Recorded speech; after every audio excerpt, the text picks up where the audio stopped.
Hi everyone, welcome back. Thanks for joining us. We've got another brand new story to share with you. So let's begin. Hey, my name's Remy, and today I want to talk about something that nearly broke my marriage, but also ended up changing the way I see relationships forever. My wife, Ivy, and I have been married for several years. Like most couples, we've had our ups and downs, but over time, I started noticing a pattern, one that I wish I had recognized sooner. Every time Ivy didn't get her way, she would shut down emotionally. She wouldn't argue, she wouldn't explain, and she definitely wouldn't say what was bothering her outright. Instead, she had a different method. She'd withhold intimacy. At first, I didn't think much of it. I assumed it was just a mood thing, or maybe she needed space. But the more I paid attention, the more I realized that it wasn't random. It was calculated. If I said no to something she wanted, whether it was a favor, a decision, or even a simple disagreement, she suddenly wasn't in the mood. And it wasn't just physical intimacy. She'd act distant, uninterested, and cold. At first I gave in because, honestly, who wants to deal with that kind of tension in their own home? I tried to fix things, reassure her, and sometimes even change my mind just to get things back to normal. And guess what? It worked every single time. The moment she got what she wanted, she'd be affectionate again, as if nothing had ever happened. Looking back, I can see exactly what was happening. Ivy had learned that she could control the situation without raising her voice, without arguing, and without even asking twice. All she had to do was make me feel like I was losing her. And for a long time, I played right into it. I let myself believe that if I just gave her what she wanted, we'd be happy. But this time was different. Because I finally reached the point where I realized something. I was tired of feeling like I had to earn my wife's love. And I wasn't going to play that game anymore. I remember the last straw that broke everything. Ivy had been talking about this designer bag for weeks, some limited edition, overpriced thing that, in her mind, was an absolute necessity. It wasn't just a want. She made it sound like something she deserved. I didn't argue with her about it. I understood that everyone likes nice things, and I never had an issue spoiling my wife when I could. But the way she approached it, like it was an expectation rather than a request, rubbed me the wrong way. One evening, she brought it up again. We were sitting in the living room, and she showed me the bag on her phone for what felt like the 100th time. "Babe, my birthday is coming up. This is the one I want." Her voice wasn't excited or hopeful. It was firm, like she was locking in a deal. I glanced at the price. It wasn't impossible, but it also wasn't the kind of money I could just throw around without thinking. "Ivy, I know you really want it, and I'll get it for you. Just not right now," I told her. I kept my tone neutral, making sure not to sound dismissive. I figured it was a reasonable response. I wasn't saying no. I was just saying not yet. But to Ivy, not yet was the same as never. Her expression changed instantly. She let out a dramatic sigh and tossed her phone onto the couch. Then came the silent treatment. I could practically hear the gears turning in her head, calculating how she was going to punish me for not immediately giving her what she wanted. When then, she finally snapped. "Because you're saying not now, like that actually means something." I shrugged, keeping my cool. "Soon, Ivy. I just need to handle a few other things first." That wasn't enough for her. "Forget it," she muttered, getting up and walking to the bedroom. I sat there for a while, staring at the blank TV screen, wondering when we reached this point, when every conversation became a battle, when compromise turned into control. I didn't think much of it at that moment, but looking back, that was the first sign of what was coming. That night, after my usual routine, I slid into bed beside her. Normally, I'd put an arm around her or pull her close. Nothing major, just a simple, natural thing that couples do. But the second my arm touched her, she pulled away. "Don't," she said flatly. I blinked, confused. "What?" "I'm not in the mood for anything," she clarified, as if I had just made some inappropriate move. I hadn't even initiated anything beyond a simple touch. This was a calculated response. This was punishment. "I just wanted to hold you," I said, my voice calm but firm. "Well, I don't want you holding me," she replied without even looking at me. I lay there staring at the ceiling, feeling something shift inside me. I had seen this pattern before. Every time I didn't fold to her demands, she withdrew affection. Every disagreement led to cold shoulders, silent treatments, and now, outright rejection. And every time, I had been the one to apologize, to smooth things over, so we could go back to normal. But this time, I wasn't going to pretend I didn't see it for what it was. I wasn't going to beg for affection like a child who misbehaved. This was intentional, and for the first time, I made a decision that would change everything. I wasn't going to play this game anymore. Instead of wasting my energy on trying to get her attention, I turned that energy toward myself. In the days that followed, I started filling my time with things I had once enjoyed but had let go of. The guitar that had been collecting dust in the corner, I picked it up again. The books I had abandoned halfway through, I started reading them. I even got back into working out not because I wanted to impress Ivy, but because it felt good to do something for myself. If she didn't want to talk to me, fine. If she didn't want to be around me, fine. I wasn't going to chase her. For the first time in a long time, I wasn't trying to make things right. I was just letting things be. The shift happened naturally. I was just done putting all my attention on someone who only gave me the bare minimum when it suited her. So when her friends came around, I didn't hold back. I was the same charming, funny, engaging guy I had always been, but now I wasn't reserving that energy just for Ivy. When her friends came over, I made sure to be involved in the conversation instead of sitting in the background like I used to. If one of them got a new hairdo, I noticed and complimented them. If someone cracked a joke, I laughed and added to the fun. I made eye contact. I listened when they spoke, nodding, reacting, asking follow-up questions. And you know what? They responded. They laughed at my jokes, they started conversations with me, and they genuinely enjoyed my company. At social gatherings, I stopped hovering around Ivy. Instead, I became the center of attention in my own right. I wasn't overdoing it, I was present. I made sure people felt heard and appreciated, and in turn, they gravitated toward me. And Ivy noticed. She wasn't used to seeing me this way, so at ease, so effortlessly engaging. She wasn't used to me not seeking her out, not looking at her for approval, or waiting for her to let me back into her good graces.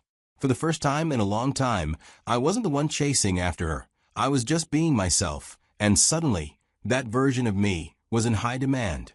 Ivy had always been confident in her ability to control the situation.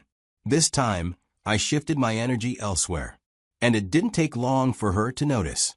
At first, I could tell she wasn't too concerned. She probably thought I was just sulking, waiting for her to decide when I was worthy of affection again. But when she saw effortlessly connecting with her friends, something shifted. I wasn't focused on her. Her friends took notice too. They started lingering around me more, cracking jokes, and pulling me into conversations. Some of them even reached out to me directly instead of going through Ivy like they used to. And that, more than anything, caught Ivy off guard. One evening, we were at a small get-together at a mutual friend's house. Jessica, a friend Ivy had known for years, laughed a little too hard at one of my jokes and playfully touched my arm. It wasn't anything serious, but it was enough for Ivy to tense up. And when another friend, Melanie, grinned and said, "How come your husband is so much fun? I feel like I don't even know this side of him."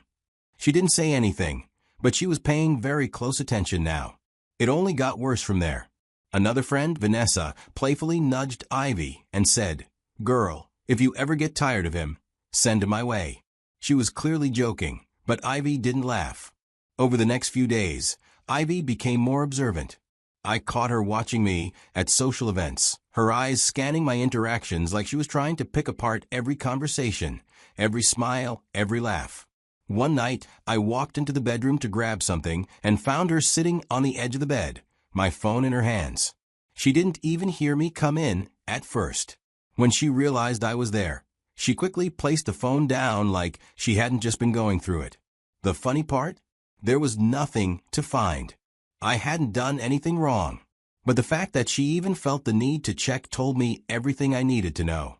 She was losing her grip, and she knew it. Her frustration only grew from there.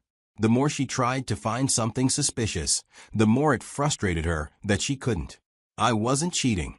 I wasn't sneaking around. And that realization? It was eating her alive. One evening, I came home from work, and she was dressed differently. Instead of her usual sweatpants and an oversized t-shirt, she wore a fitted dress that held the right parts of her body perfectly, her hair done neatly, and makeup lightly applied. She wasn't going anywhere. She was just home.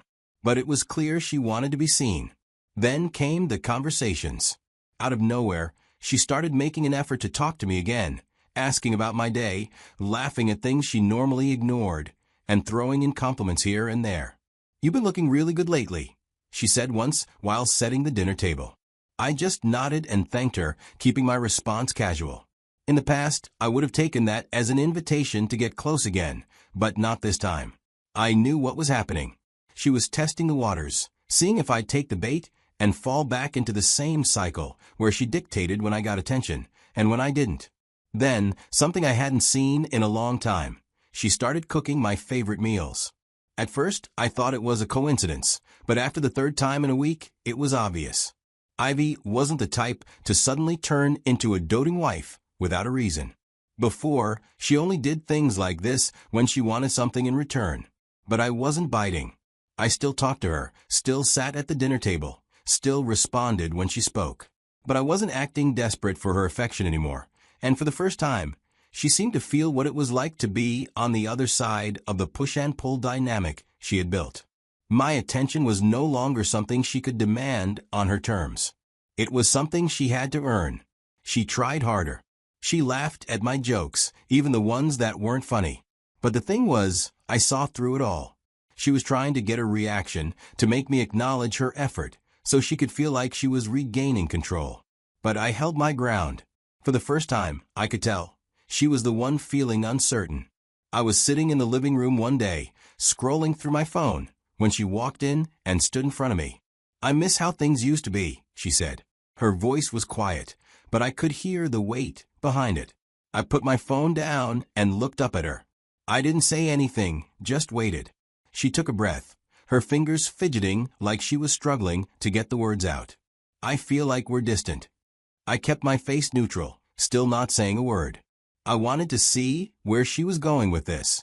Finally, she sat down beside me, her shoulders tense. "Can we talk?" That was it. That was the moment. The moment I had waited for. The moment when she finally acknowledged that something was wrong, that she had played a game for too long and lost control of it. I wasn't going to rub it in her face. I just needed to be honest. I sighed, leaning forward and resting my arms on my knees. "I love you, Ivy," I said, my voice calm and steady. "But I'm done playing games." She looked at me, her face unreadable, but I could tell she was listening. Really listening. "If you want affection, it has to be real," I continued. "Not something you hand out when you get what you want. That's not love. That's control. And I'm not doing that anymore." She opened her mouth like she wanted to argue, but no words came out. Instead, she lowered her eyes, her fingers twisting together in her lap. "This marriage isn't about control," I said, my tone softer now, but still firm. "If you want to be happy with me, we both need to stop treating each other like competitors. I'm not your opponent, Ivy. I never was." Silence filled the room. For the first time in a long time, we weren't playing roles. We weren't maneuvering around each other, waiting for the other person to make the next move. We were just two people, sitting in the same space, facing the truth. She nodded slowly, exhaling like she had been holding her breath for days. "I hear you," she whispered. And for the first time in a long time, I believed her. I observed the changes in Ivy's behavior. She wasn't just throwing on a cute dress or making my favorite dinner to butter me up. She was actually trying. I noticed it in the small things first. She asked about my day, not just as a formality, but because she actually wanted to know. She stopped rolling her eyes when I said no to something, and instead, she asked why and actually considered my answer. It was different. And honestly, I appreciated it. But I didn't rush to meet her in the middle this time. That was the old me. I had learned my lesson. Love isn't supposed to feel like a transaction, and I wasn't going to play that game anymore. If she wanted this marriage to work, it had to be built on mutual respect, not on her deciding when I was worthy of affection. So I let her do the work, not out of pettiness, but because I needed to know if she was serious. And she was. She didn't use intimacy as a weapon anymore. She didn't push me away when she didn't get her way. She finally understood that our relationship wasn't about control. It was about partnership. For me, the biggest shift wasn't in her, it was in me. I had learned to value myself, to recognize that I deserved a marriage where I didn't have to beg for basic love and respect. I loved Ivy, and I had never wanted to leave. But I also refused to be manipulated again. And because of that, because I had drawn that line and refused to go back, our marriage actually became better. It wasn't perfect, because no relationship is. But it was real. No more games. No more punishments. Just two people who had finally learned how to love each other the right way. And let me tell you, standing up for myself was the best decision I ever made. Now, I'm not saying this is a one-size-fits-all solution. Every relationship is different. But if you're in a situation where someone is constantly holding affection over your head like a reward, ask yourself, is this really love or is this control? Because the truth is, if someone really loves you, they won't treat intimacy like a paycheck you only get if you behave the way they want. So what do you guys think? Have you ever been in a situation like this? Do you think I handled it the right way, or would you have done something differently? Drop a comment below. I'd love to hear your thoughts.